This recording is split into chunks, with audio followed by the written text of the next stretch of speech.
Respect is something we tried to instill in our children when they were young. It had to be not only taught, but it had to be shown in order to be earned. I had to learn it myself growing up, but I never learned it from my parents. I was 11 years old and it was a very harsh winter, so my father had his best friend move into our house for the winter because of the poor road conditions on the country roads. They put my older sister in my bedroom because her bedroom had 2 twin beds that he and I could use. One night I woke up and heard him and my mom in the other bed doing something. She saw me and told him to shut up, and I lay down and went to sleep. She was right, so I did. The next day I asked her about it. She said it didn't happen, that I must have dreamed it. 2 weeks later I caught them again, but this time in my parents' marital bed. The result of their relationship was my younger sister. My mother, to protect herself, made me the family liar. My father raised my half-sister as his own, but to numb the pain, he became addicted to whiskey. I learned quickly and firmly that for most people, the truth didn't matter. It mattered to me, and to this day I hate liars. I neither condoned them nor defended them. To many who knew me, it made me look like a complete ass at times. My only son experienced firsthand that not talking to me was the worst thing he could have done in his life. Talking to his mother turned small problems into big ones. If she got to me before he did, they became emergencies. His mother knew what buttons to push, and it was a tough 2 years for him, but then he opened up to me. He realized that responsibility was a price he had to pay. He turned 16 this year and he wanted his first car. He was the oldest of 3 kids. My youngest brought home a bad winter cold, which she lovingly passed on to me, so I was awake, suffering coughing fits, switching TV channels looking for something worth watching. When I discovered a new version of the cameras used by police officers using my cell phone, I texted my friend, asking him if there were models that could automatically forward the current video when it became full to a pre-programmed email address. 2 days later, he called and told me about a product that did just that. But it didn't cost his cheap and only worked as intended if you had free Wi-Fi. 3 of these devices ended up costing me over $2,000. I had him deliver them to my office at work, along with a new laptop I had ordered for personal use. The advertising firm I worked for was responsible for supervising all commercial shoots, which meant I was often on remote locations for days at a time. The main shareholders of the firm were identical twin brothers. Their names were Robert and Stephen Walker.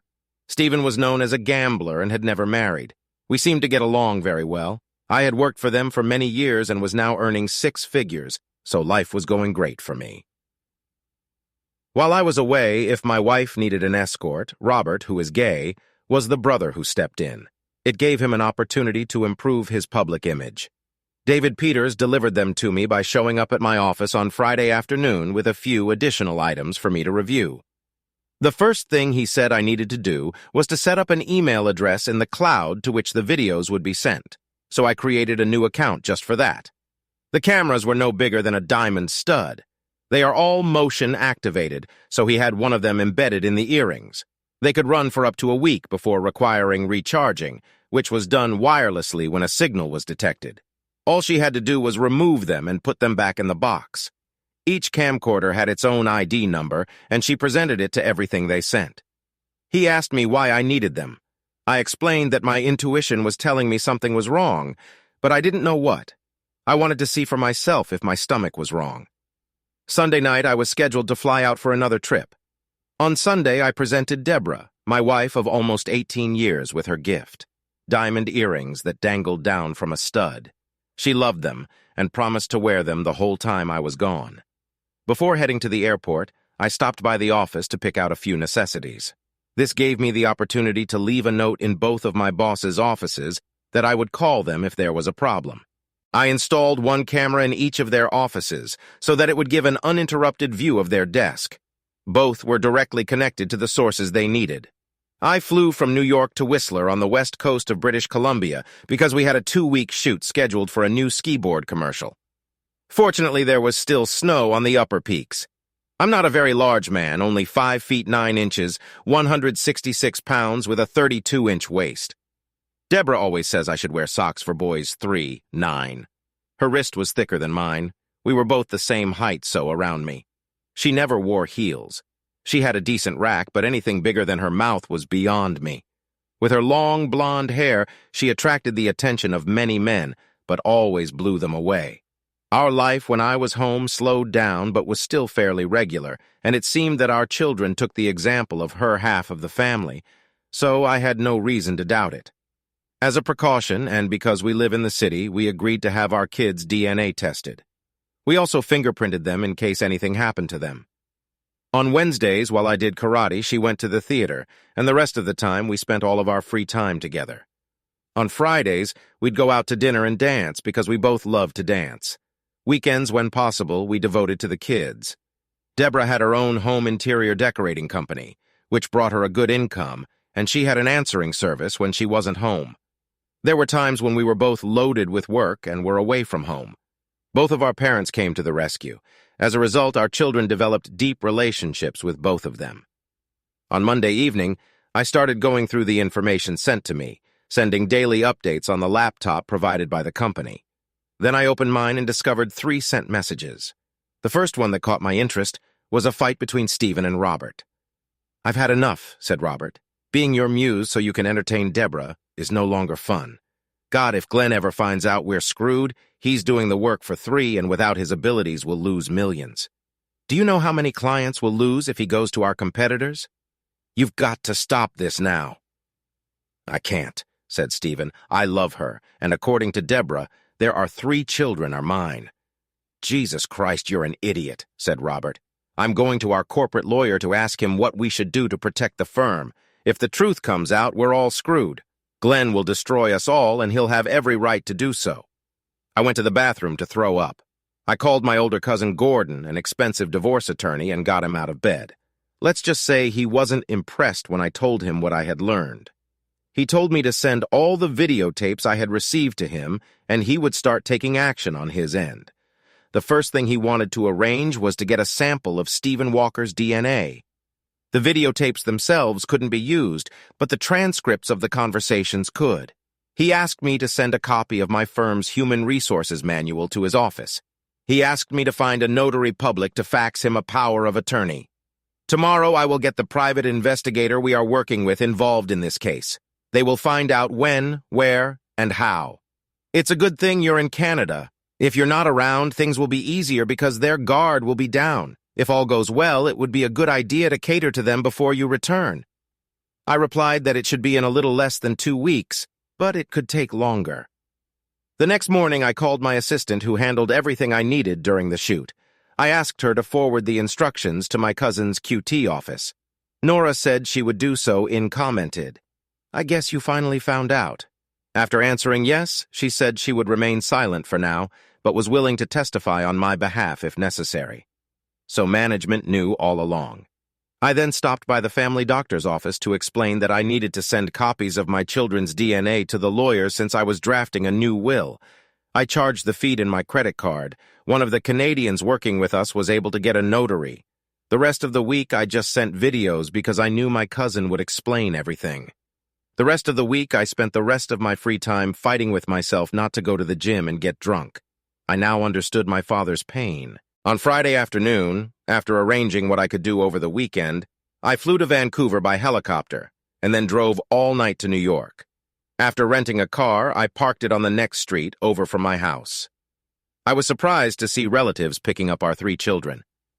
Half an hour later, Deborah came out, dressed in a brand-new dress with high heels that skimmed her body like a silhouette. As soon as she left, I turned off my alarm clock and went into my office to pull out what I called 16 journals. They contained the dates of each trip, what happened, and where I was. Those logs had saved my ass more than once from a legal standpoint. An hour later, I was at Gordon's house, sitting in his kitchen discussing what he had learned. A DNA sample had been taken from Steve, and we were waiting for the comparative analysis to be completed.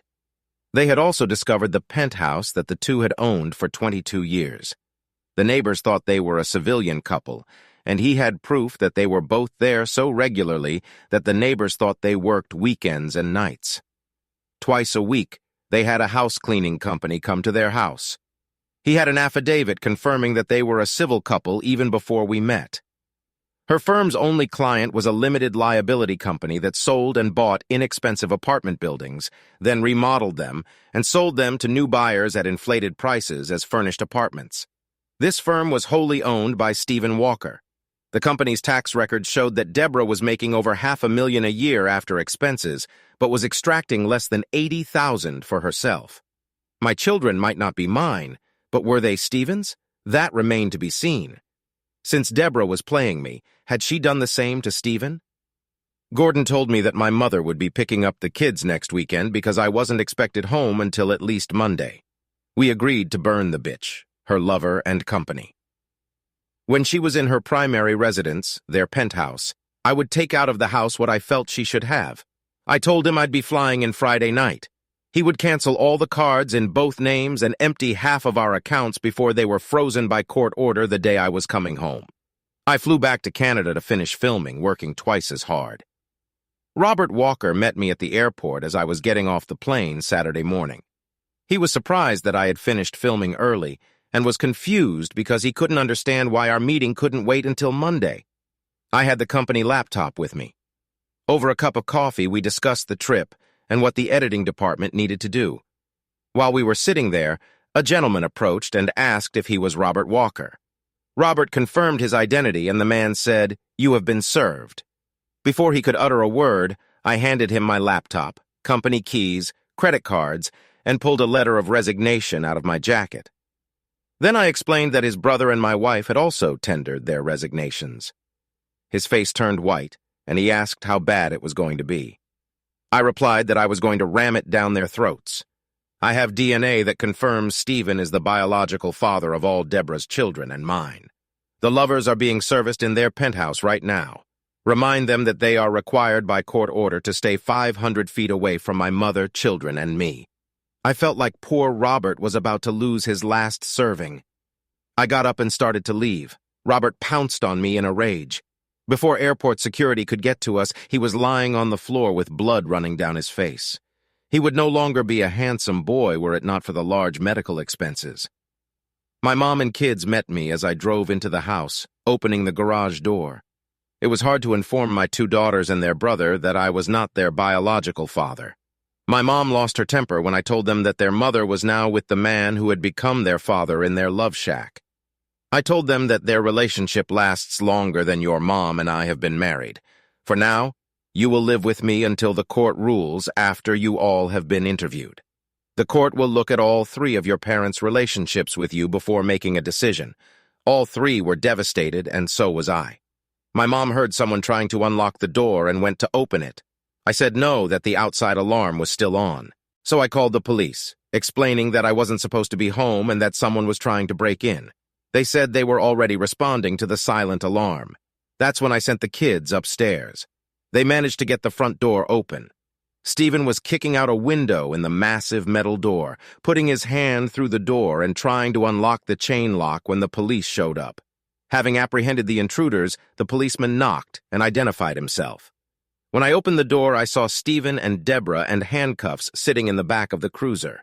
When he said she claimed to live here, I handed him a copy of the restraining order that had been served this morning. He smiled and said, "I guess they're both going to jail until they meet with the judge." My mother finally admitted that what she did to me years ago was wrong. It took her seeing what I was doing to realize the real cost, not me, but her grandchildren. "I'm no better than Deborah," she said. "Your father forgave me, but he was never the same. If he hadn't died in an industrial accident, I can't say we wouldn't be where you are now." Deborah and Steve's pictures were on the front page of the New York Post on Sunday morning as they were being led to the police station. I told the reporter on the court called the whole picture of what was going on. I stated that I was forced to resign from the firm because of Stephen's long-term relationship with my wife. This will be published in the press on Monday. The DNA comparison report between my children and the Walker brothers proved their parentage. She liked the fact that the president of Walker's adverting violated the moral high ground he had established by interfering in my marriage. It was up to the board of directors to decide the matter. Carl and Carla Matthews, my children and I, shared a late Sunday dinner at a local restaurant, after which they followed us into our home. Their grandmother put my daughters to bed so my father-in-law and I could talk in my home office. Dad said, Deborah and Steve's relationship started before I even met Deborah. I found out about their relationship when I was in Canada. I then showed him a video clip of Robert and Steve talking. He shook his head in amazement. It was clear to me that he had no clue about anything. I then showed him the purchase documents for the penthouse, which were 2 years earlier than the date of our marriage. The condo was still registered under her maiden name. "Damn," Carl exclaimed. "The day you got married, you were already an asshole." When I saw that clip, I hired a lawyer and a private investigator. Both said it was easy to get the facts on them because they thought they had protected themselves so well that the truth was impossible to find.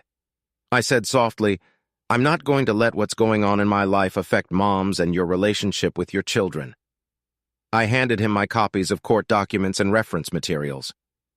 While he read them, I went and poured us both a large shot of Irish whiskey on the rocks. What hurt him the most was reading the conversation in which Deborah frankly admitted to a mutual friend how her parents, sibling, and I had been so easily duped. It was a joint decision between Stephen and her that I would be the one to raise his children. From the first time I met Glenn, I knew he would do anything for me. He was so in love with me that he was willing to believe anything. His love made him so blind that he couldn't see what was right in front of him. Stephen, seeing Glenn's natural ability to notice the smallest details, made him his wand of choice on set. According to Steve, with Glenn's arrival, the cost of reshoots dropped by 80%. As a result, the company's reputation and profits skyrocketed. Glenn thought our home life was good. He never thought anything was wrong, and besides, he's a great father. When Terry, my youngest, graduates from high school, I will file for divorce and get him out of the picture. To do that, I'll use the escort services Stephen's firm provides. The bastard won't even know it's over. It will be very easy to get as much out of him as possible, she said with a laugh. I returned and saw my father-in-law crying. "Where did you get all this from?" asked Carl seriously. I opened my laptop in front of him, went into my email, and opened the latest email from Deborah's cell. I opened the video file and turned on its playback. "Steve, this is frustrating as hell." "I don't know how Glenn found out about this," said Deborah. "He claims you're the children's father, but he hasn't shown us proof, so it's still the ramblings of his lawyer trying to build a case. What we're dealing with is just smoke and mirrors." "Right," replied Steve. "But Glenn resigned and served Robert on Saturday. Will he be serving corporate tomorrow? If so, that's when things will become clear. We're lucky the judge got off with a warning. Now I have to figure out what to tell the board of directors. I need to get my office, clothes, and personal belongings out of the house, so I'll be looking for a divorce lawyer tomorrow. Another thing I have to decide is what I'm going to tell my parents. Whatever I say, I have to make it seem like it's Glenn who's cheating, not me, and that you're just a friend helping me out. Do you think they'll buy that? Ask Steve. After all, we both know your kids are mine. They have no reason to doubt me because they've never caught me doing anything, so their faith and trust in me is assured," she replied. "If I have any doubts, I will start crying. My tears have always brought them to their senses, after all. I've always been Daddy's little girl. What about our 3 children? Do you want them to take my last name after we get married?" asked Stephen. Upon hearing this, I turned off the video because I almost cried. Deborah's diamond earrings have a camera built into them that charges wirelessly and transmits data over Wi-Fi when full. As long as they're charged and there's a signal, the information will be transmitted as long as she's wearing them, I said. Carly slipped inside and joined us. I offered her a glass of wine, and when she accepted, I left them alone to discuss the situation. I returned just in time to see that Carly had replayed to her the conversation we had overheard. Carly's face spoke for itself. Mom said through tears, "So what the divorce papers say is true. She cheated, but for how long?" "Longer than their marriage," Dad said. "Our grandchildren were created by our daughter and Stephen. I've seen copies of the DNA report. My daughter Deborah is no longer in my eyes. She has turned her back on everything our family has ever stood for. I can't get over it because of the length of time and the amount of lies she spun. We can both see that she has no regrets about anything, not even being exposed. Makes me wonder how many times we've taken the kids away so she could be free to have fun with her real lover." "But there are grandchildren," Carla cried. "I don't want to lose them. Mom, if I get custody of them, you'll always have unlimited access to them." I told Daddy that before we even started talking. I said to assuage her fears, "But I suggest you both apply to the court for unlimited access to your grandchildren, regardless of who gets custody. You'll have to sue all three of us, but I think it's the wisest thing you can do. That way you can tell Deborah that until this is over, you refuse to take sides. Don't let your emotions make you close doors that can't be opened later." Carla looked at me and nodded in agreement. "Honey, our son-in-law Glenn will always be family to me. I think his wisdom on this matter is correct. He isn't as much pain as we are, and yet he puts our needs first," Carl said. "As far as we know, it seems that she and her lover don't care about their children at all. Our daughter has been lying to us her entire adult life." "Where did we go wrong?" "I want to ask when Deborah confessed her love for Glenn to us." "Was she telling the truth?" said Mom. "Monday was a busy day for me. I drove my 3 children to school and then spent time in the office explaining the situation. If my wife tried to contact the kids at school, the police would find out.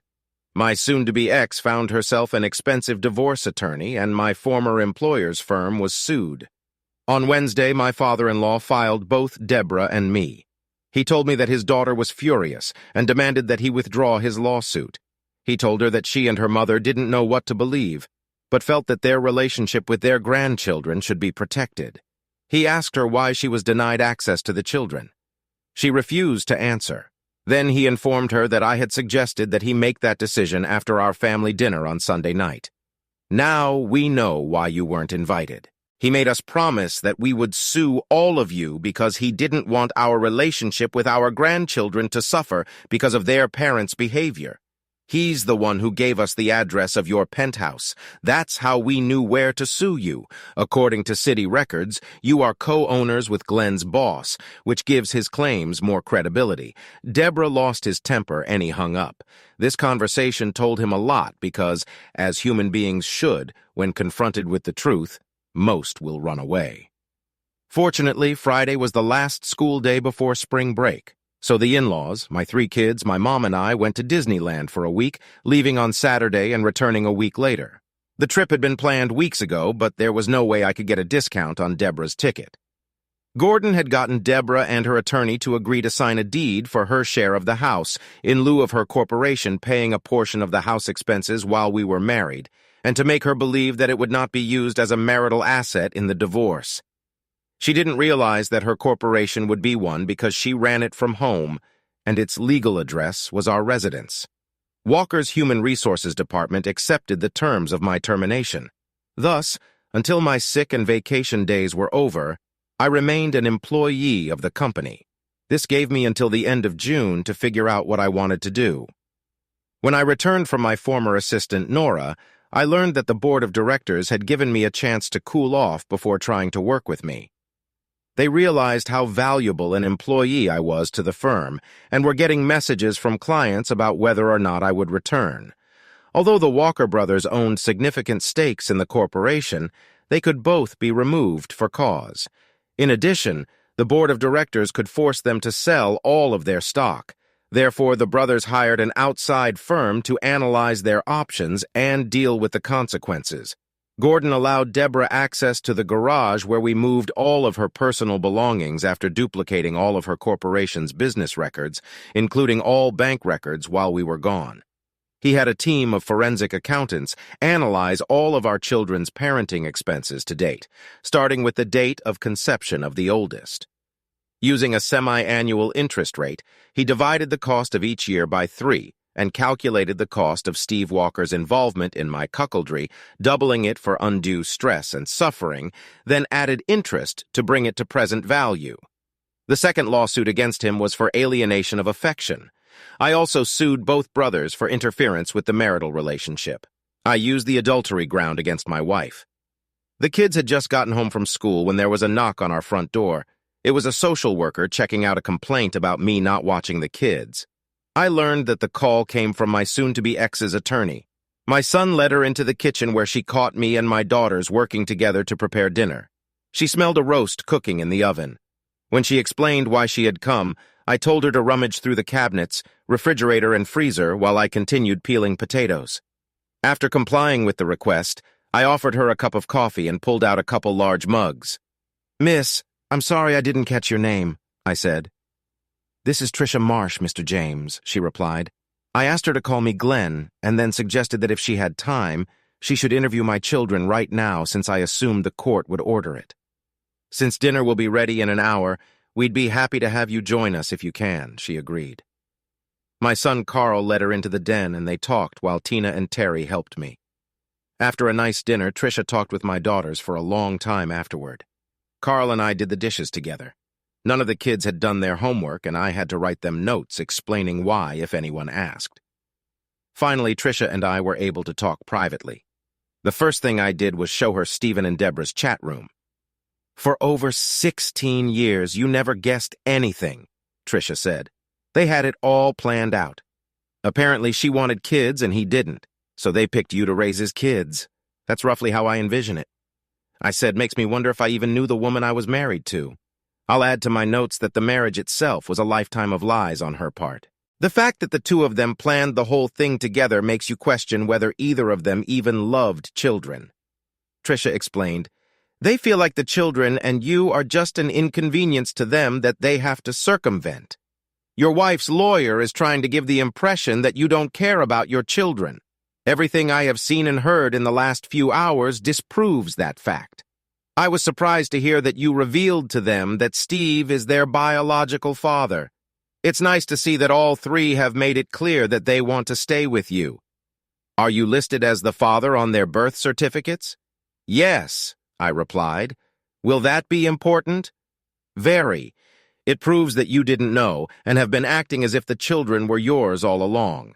It will be important to the court when the custody issue is decided, Tricia said. I will give you my email address so you can send me that clip because the judge will have to see it. Seeing situations like yours makes me realize once again why I never got married. I can't change the past, I said with a smile. Besides, I love my children regardless of who created them. They may not have my genes, but everything else about them is me. I like the way you look at it, Tricia said. I'll have to investigate your soon-to-be ex's house and interview them both, but right now the deck is tipped in your favor. The judge will take that point into account, which I wrote down in my notes for the report. I wrote that Glenn Allen James was chosen by Deborah because he was good enough to be the father of her children, but not good enough for her to let him be a father. Mr. James obtained legal proof that Mrs. James was in a common law relationship with Mr. Stephen Walker before enduring their actual marriage. We chatted for another couple of hours, keeping things casual and promised to keep in touch, so we gave each other our cell phone numbers. It surprised her that Deborah had not contacted the children since the day of the application. She recorded this fact in her notes. I later learned that on the way home she called a detective she knew to ask him if a crime had been committed. He said there had been, but he thought he should contact the prosecutor's office to see if they would be willing to prosecute. I was fortunate that the following year was an election year, and the district attorney ran for office. At the time, I didn't yet realize how big a storm cloud my situation had created. Waking up Tuesday morning, I busied myself with getting the kids ready for school. I was surprised to read that Tricia wanted me to send the video clip I showed her to the ADA. I did better than that. I emailed him all the clips and told him I would send him the rest of what came in. It took about 3 hours before he got a response. I was surprised when he called and explained that he had a court order last night for wiretaps, etc. So what he got from me could be used legally in criminal court without revealing my name. A very important point was that all the clips I had came from an email address. This gave the impression that it was all coming from a third party. He was going to build a case to charge them both with extortion. One charge for each year they defrauded me and my children. I said I hoped the charges would be filed before I had to go to divorce court. When the kids got home, we ordered pizza and had an early dinner because I wanted to watch the local evening news. The local CBS affiliate showed everything. Deborah and Stephen were taken in for questioning as soon as they left the restaurant after dinner. For the next hour, I answered the phone and explained that I had no idea what was going on. The rest of the week went smoothly, so it seemed to me. I found out later that I was wrong. On Wednesday, I was seen entering the office building of a competitor of a former employer. No one knew I was meeting a friend for lunch. The next day, there was a mention in the gossip pages of the morning paper that I was negotiating with upper management to accept a position. I called the author of the article and told her that if she looked in the files again, she might have missed the name of the twin my wife was with when she was at the theater. Don't forget the words date night when you look at them. She asked how my date went. I replied that my attorney had recommended that I refrain from commenting at this time. Then things got interesting. I had driven the kids to school and had just returned to our family home on Friday morning when Deborah got out of the car, and I prepared to pull in from the curb. She was dressed in a t-shirt and blue jeans. Her face looked sad and drained. She wore no makeup, which was surprising. She never went out anywhere without her eyes. Seeing her like that reminded me to check my new computer and see what the cameras had sent me. I walked to the curb. "Glenn," Deborah said, "my parents won't even talk to me. They told me not to contact them until this mess I made for myself is resolved. My siblings have told me the same thing. I want to be able to see my kids." "Why?" I asked. "As far as I know, you didn't even call them. I called them that first Sunday. They all said they didn't want to talk to me and hung up." "I guess they had cooled off by then," Deborah said. "I have a lot of explaining to do. I'll have my attorney talk to the judge and arrange for supervised visits." "Nothing else," I said coldly. "I will also inform him that you have violated the court order." "Thank you," Deborah replied. "You and I will have to sit down and talk things over. We don't have anything to talk about. We can irrefutably prove that the only reason you married me was because Stephen didn't want to step up to take responsibility as a man for raising his own children. As a result, you needed to find a sucker to take over. That's why you both chose me," I said sternly. "Our entire marriage was a lie. It was meant to be. No man would ever do what you did out of love. How much have you both laughed at me? I suppose you are to be congratulated since I heard that Stephen you were going to get married as soon as we are divorced." Not a single expression on her face changed during my entire tirade. Her response to my comments spoke volumes. We're not together. Steve had to find a new place to live. We were both served with a court order requiring us to have no contact with each other while being questioned by the detectives until they complete their investigation. For now, he had to move into a hotel, Deborah said. "My lawyer messed it up when she filed a complaint against you with child services. They questioned us. The condo management is demanding that we sell the condo." "The kids and I were interviewed on Monday," I explained. "The interviewer interviewed us privately, so I have no idea what they told her. The children are of the age where the court will allow them to decide for themselves who they want to live with. They will be living with your parents this weekend." Without saying goodbye, I turned and walked back into the house. Grabbing my laptop, I headed to the kitchen. Brewing a new batch of coffee, I opened it up. I found out that a lot had happened since Monday. A human resources representative had used Roger's office to interview top-to-bottom management. It was sad to learn how many had laughed at me behind my back. Many were fired without explanation. For both my attorney and the prosecutor's office, this would have been a gold mine. It seems Stephen often used bribes, promotions, and blackmail to keep his relationship secret. All of this was a criminal offense. The board of directors and the CEO met late Thursday night after most of the employees had gone home. The board was fully briefed on who knew what when it was done and why it was done. Even former employees were interviewed. They discussed what should be done with Stephen and Robert. Stephen was finished as president of the firm, and Roger was to be forced out. The HR director told the CEO that I had been seen entering the commercial building and that, according to her reliable sources, gossip columnists, I had been contacted by competitors. The CEO smiled and said, "But can they offer him the position of president?" The HR person picked up the phone and explained that she was on her way to see if Nora was still working. The CEO asked why. Nora was Glenn's assistant. She knows him better than anyone else. Thus, she can understand what he is thinking. Glenn? And then it hit me. Under state law, a civil relationship lasting more than a year was equivalent to marriage. I picked up the phone and called the DA's office. I explained my idea, and he liked it. Legally, Deborah could be charged with bigamy as soon as they could prove their relationship. I gave them Gordon's office number and asked them to fax copies of everything we had. 2 hours later, Gordon called. "Damn it, Glenn. I didn't see this, and I should have. This is great. Your divorce is a grand affair, and Deborah will be indicted within hours." George Davidson, who is leading the DA's investigation into the two of them, said, "You brought it up. I'm withdrawing your divorce case. Instead, we're filing for an annulment because legally she was already considered married." "All that's left on my side is to work out the details," I said. "Even that won't be difficult with Deborah in jail." Gordon laughed. It's funny how they've gotten away with all this scheming and planning for so long.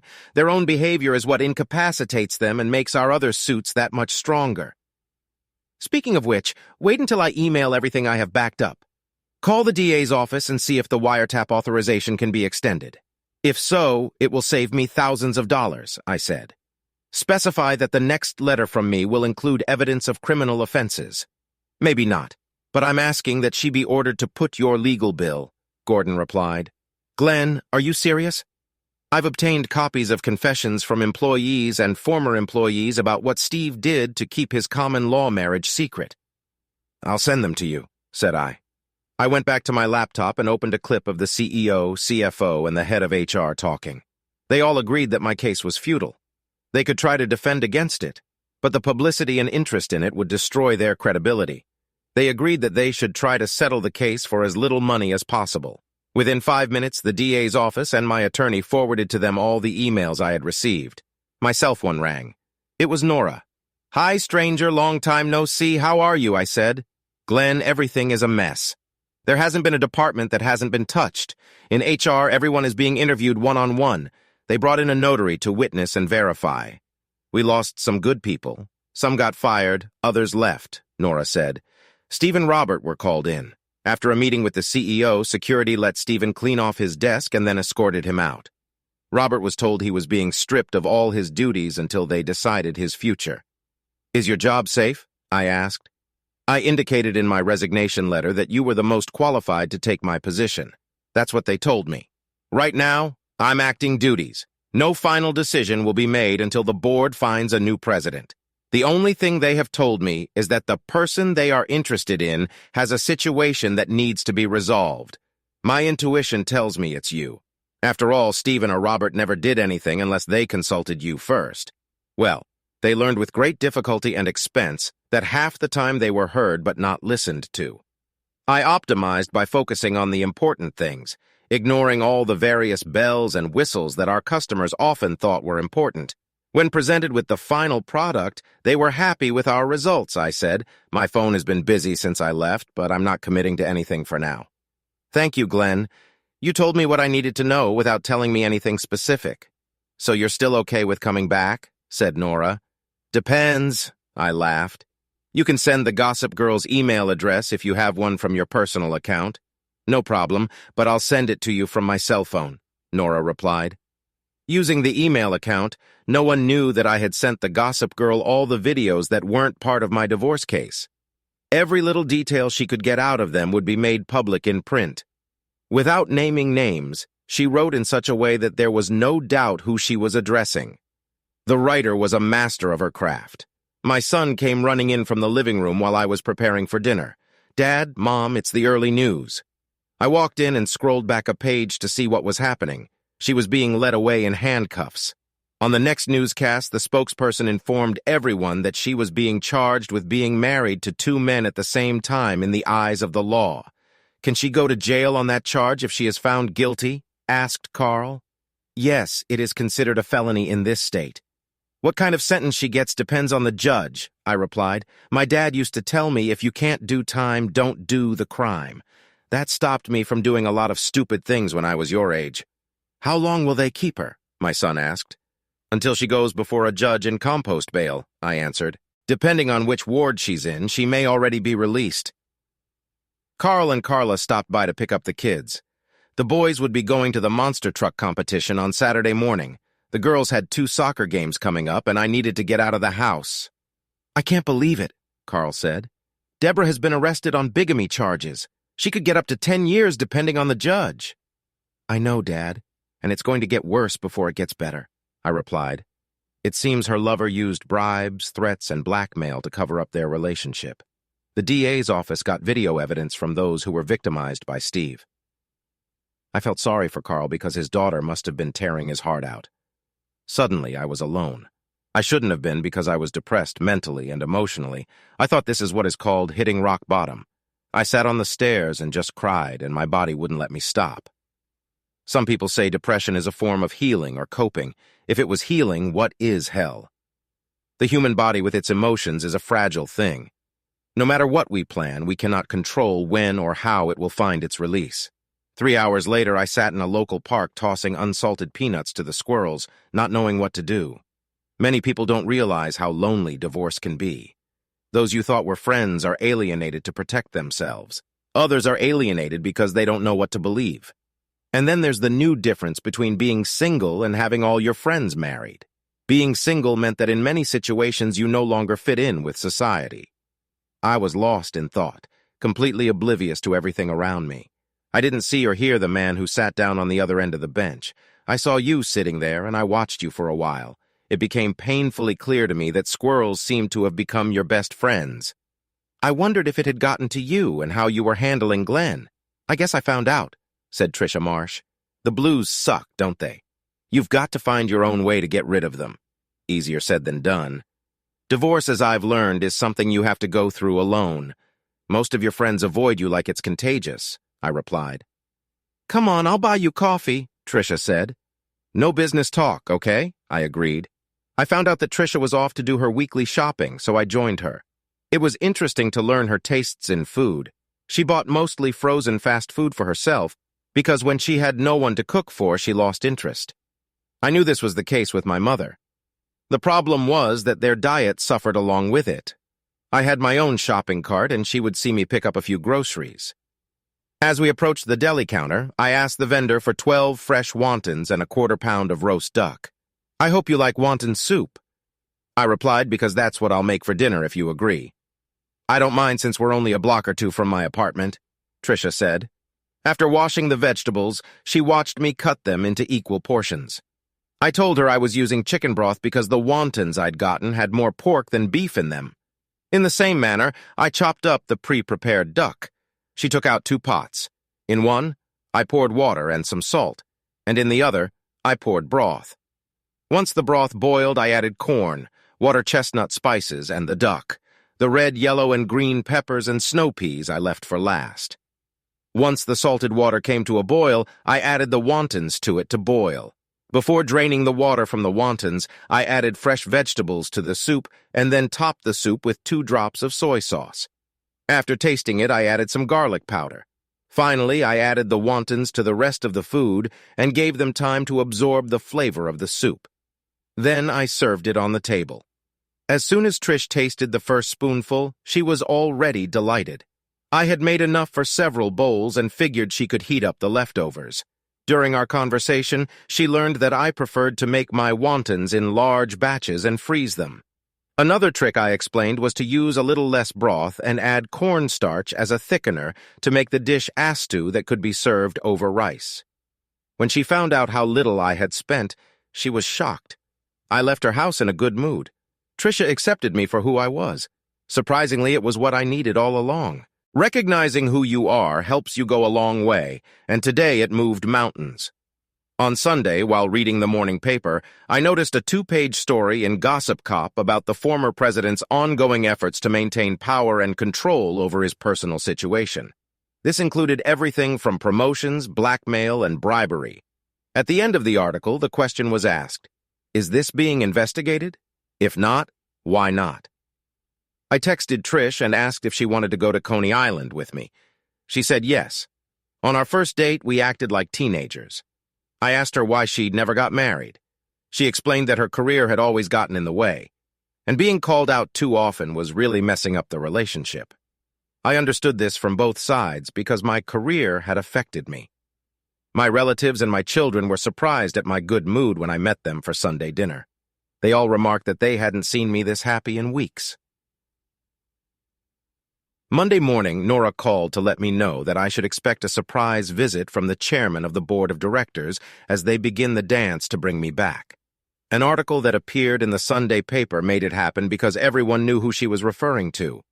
Nora informed me that the board was going to go to court to get a court order to force Steve and Robert to sell their shares, as they were refusing to do so since they were no longer employed. Unexpected was a call from Deborah, who asked if we could meet privately in a neutral location with no cell phones.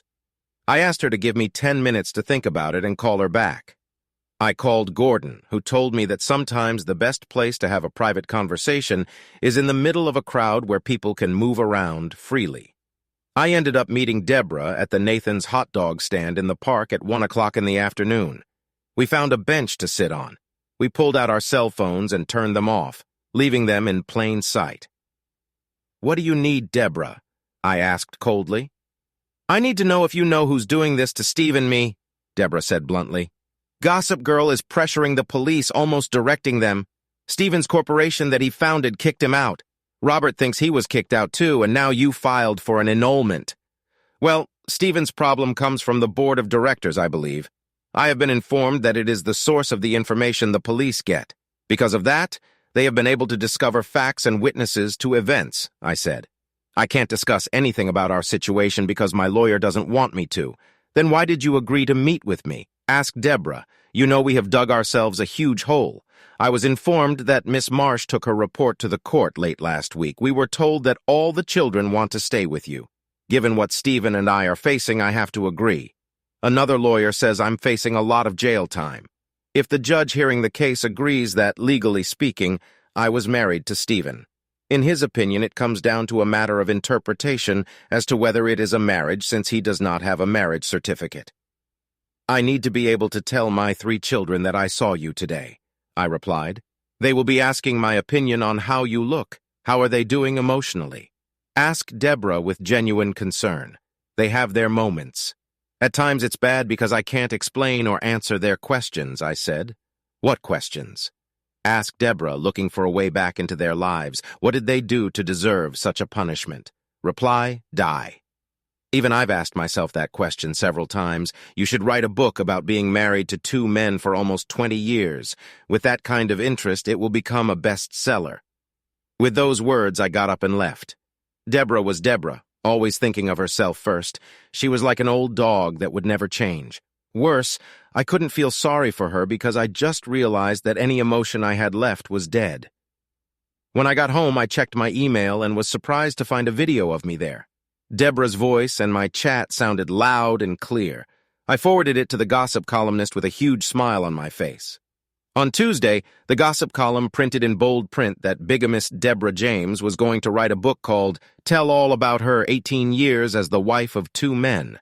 This news made Carl and Carla Matthews even angrier because it appeared that their daughter was proud of what she had done.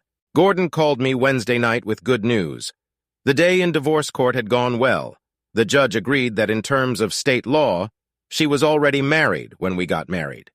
Since we were not legally married, the annulment was granted. This gave him some leeway on the division of all assets. Although Deborah's attorney stubbornly resisted, the judge ruled that since she worked from home, Deborah's corporation should be considered a marital asset. He ruled a 65-35 split in my favor. Each would pay their own attorney fees. Deborah's attorney tried to convince him of a more equitable division. He replied that since her first husband was not listed in this divorce, and he was involved in the scam, I would award Glenn James his share. I had to agree that we had hit her hard. I was granted temporary sole custody of the children until her criminal problems were resolved, but I had to allow her unrestricted access to her children. Stephen Walker was arrested Friday, and suddenly many people he had mistreated over the years found themselves in a legal situation requiring them to cooperate with the district attorney's office. Deborah's life was going downhill. Until a couple months ago, she had 2 lovers who kept her warm at night. Now she had none. I was busy working on the landscaping around the house when the chairman of the board showed up. "We need to have a serious face-to-face talk about this mess, Glenn. I hope you've had plenty of time," said Bill Burrows. I stood up and extended my hand to Bill, and he took it. "It wasn't about the firm," I said. "It was all about the people who work in it." A huge smile appeared on his face. "Thanks. That's just what I needed to hear. Let's see if we can work this out." We walked to my kitchen and started discussing my situation. I learned a few things, and so did Bill. What struck me most was his honesty. He wasn't hiding anything. It was good to hear that after they filed a lawsuit to force them to sell their controlling interest, they agreed to exchange it from common stock to preferred stock. This move effectively took away their voting rights in the company. I told him that was one of my concerns. He analyzed each layoff one by one, explained the reasons, and talked about the people who had quit. I told him there were a few people I would like to try to rehire if I came back, because in a way they were in the same situation as me. You can't blame people for something they didn't know. I was caught off guard by the amount he offered on behalf of the firm to settle the lawsuit. I called Gordon, who talked to Bill. I told Gordon to go along with it. He then pulled out a contract to be president of the firm and held it out to me.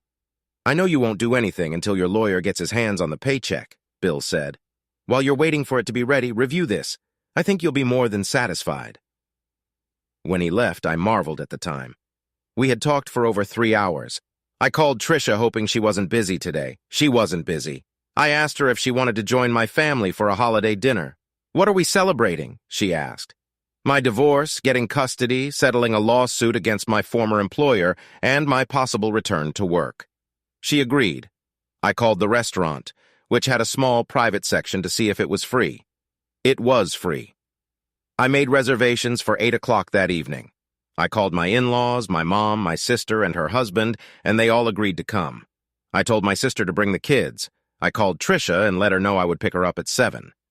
On the way, we stopped at Tricia's house so I could buy a mix of red and yellow roses with ferns and a charming vase, to thank her for all she had done. The rest of the drive, the kids teased me without malice for falling in love, discussing what they liked about her. I left the kids in the car and went up to her apartment myself when they let me in. Tricia loved the flowers, and she looked amazing. Tricia Marsh was wearing a pretty yellow dress the color of early summer. Her blue eyes sparkled with wonder. She had prepared herself to make a good impression. And she did. "Since you brought flowers," Tricia giggled, "does that mean you consider this our first date?" I didn't know what to say and stammered as I tried to speak. Tricia smiled and took my hand. "It's been a while since I've made a man lose his breath," Tricia said with a smile. "I'll take that as a yes. To this day, I can't forget that moment." We got in the car. The kids were gushing about me winning custody to her. I told her who else was coming to the party. Tricia replied, "Wow, I'm meeting family on our first official date." Tammy, my oldest daughter who took her maternal grandmother, Carla's example, said she really liked the flowers my daddy bought for her. Tricia then showed her a picture of them, and it became her home screen. Due to traffic, we were 10 minutes late. I had pre-ordered 2 bottles of one of their best sellers, a medium champagne. Before I even started introductions, Terry, my youngest daughter, told me that this was Tricia Marsh, our father's girlfriend. Tricia and I burst into laughter. It set the mood for the whole evening. At dinner, I explained the court order and its rulings to everyone. Then I talked about the pending settlement of the lawsuit against the firm and the fact that Robert and Stephen Walker had been removed from their management positions. The final piece of news was that I had been offered the position of president. Tricia explained that she was the social services representative called in to verify a complaint against me, and that's how we met. Carl stood up with champagne in his hand. "After all you've been through, Glenn, Carl and I were afraid you would cut us out of your life. Instead, you made us closer. Congratulations, you're finally getting the respect you deserve. Here's to Glenn for being who he is, and to Tricia for making him smile again." As we were all getting ready to leave, Carl pulled me aside and told me we were taking the kids for the weekend. "We'll use our keys to stop by and pick up whatever we need. Don't waste time looking back. Start building your new life." I asked Tricia if she liked to dance, and we hit the road. I dropped her off at 3 in the morning, having arranged to pick her up at noon.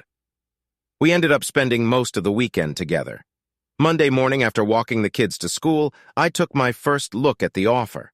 It was more than double my previous salary, gave built-in stock bonuses if certain conditions were met, and a signing bonus that gave me 2 options, cash or common stock. Bill had already signed it. I called the business attorney and made an appointment to go over all the legal terms and make sure I hadn't missed anything. At 10 in the morning, while I was doing laundry, there was a knock on my front door. When I opened the door, I was surprised to see a short, petite, Oriental woman. My first thought was that the last thing I needed was Jehovah's Witness at my door. Her name was Lin Wang, better known as Gossip Girl. After introducing myself, I invited her in. "Coffee or tea?" I asked her. She replied, "If you have a nice strong shot of gin, that would be fine." A little early for me, I thought, but that was okay. I brought her one and, being a gentleman, joined her, sipping my beer. "Sorry to bother you, Mr. James," she said, "but I want to show you the video." Telling her to go ahead, I found out that it was a conversation between Deborah and me. She then showed a conversation in which my wife claimed that she had never intended to write a book. She wanted a retraction so she could start an appeal in her divorce case. "Mr. James, I need your perspective before I make a decision on what to do," explained Lin Wang. I asked her to turn on the recording equipment and let me know when I could start. She said, "Mrs. Wang, first of all, you have permission to print my name. What you showed me is only part of our conversation that day. We discussed other things like our children and our divorce. In the 18 years of our marriage, we all realized that everything she told me was nothing more than lies. As a result of everything that has happened, I can't claim that everything she says is true." I explained. "Since everything she told me that I believed was a lie, I want to ask you, did she lie to you too?" I can't say that she didn't lie, and that's what makes it sad in the first place. Since I wasn't worth being honest, I don't think she was worth lying to either. I hope this helps clear things up for you." She replied that yes, it would help, and turned off the device. I think I'll use my column to do a little survey. I'll write her conversation with me word for word. Underneath will be our conversation we just finished. I'll ask readers who they believe. "I look forward to reading it," said I quite sincerely. "My father had always believed that if you gave a man enough rope, sooner or later he would hang himself. Deborah was proving him right. For her, it was all about the money she was losing. I knew it. I think Mrs. Wang saw it too. My ex called and said she'd like to take our kids out to dinner. I said that they would all be home just after 4 p.m. and that she should come over then. She showed up shortly after that. The door was opened by my oldest daughter. I heard her yell out, 'Our ex-mother is here.' But all I heard was the sound of running feet. I stayed where I was in the kitchen.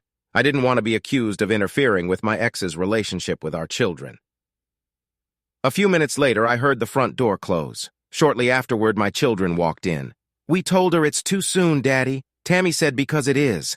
We can't accept what she's done to all of us. That's what we told her. I said that if I did anything against a friend," Terry said, "I'd probably lose his friendship for life, and you want us to go on with our lives like nothing happened." "I just told her to go to hell," Carl said. "She asked who gave you the right to say that." I told her my grandfather. To change the subject, I asked who wanted McDee's for dinner. Everyone agreed. After the kids did their homework, I called Tricia and explained what had happened. She said I shouldn't have been surprised. Even though you hid it well, they could see how hurt you were. It seems that Stevens's legal problems were getting to him. He told his legal team to settle as cheaply as possible. Robert resigned and decided to sue me for the damage I had done to his face. That Friday, after my attorney made some changes, I signed the contract and called Bill. We agreed to make an announcement the following Friday. I reported it to the Gossip Girl. My mother decided to take the kids for the weekend. Tricia was busy with another case. I spent my free time tracking down a few quitters.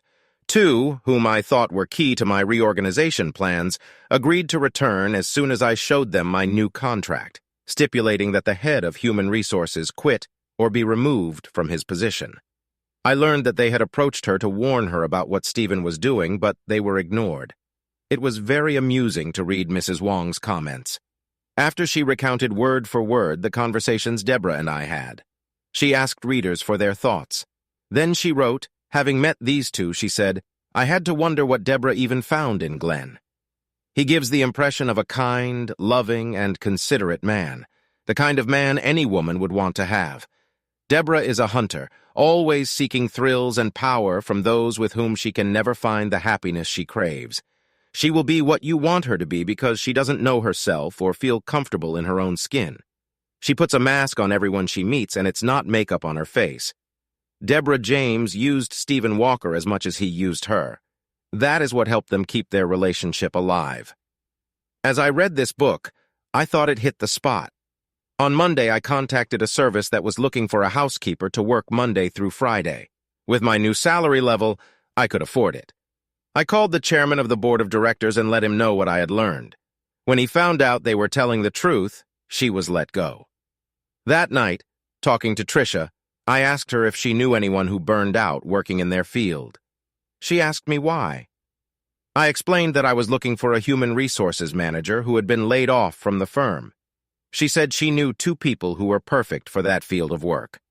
I asked her to have them both contact me. On the morning of the last Friday in May, in front of the media, the chairman of the board introduced me as the new president.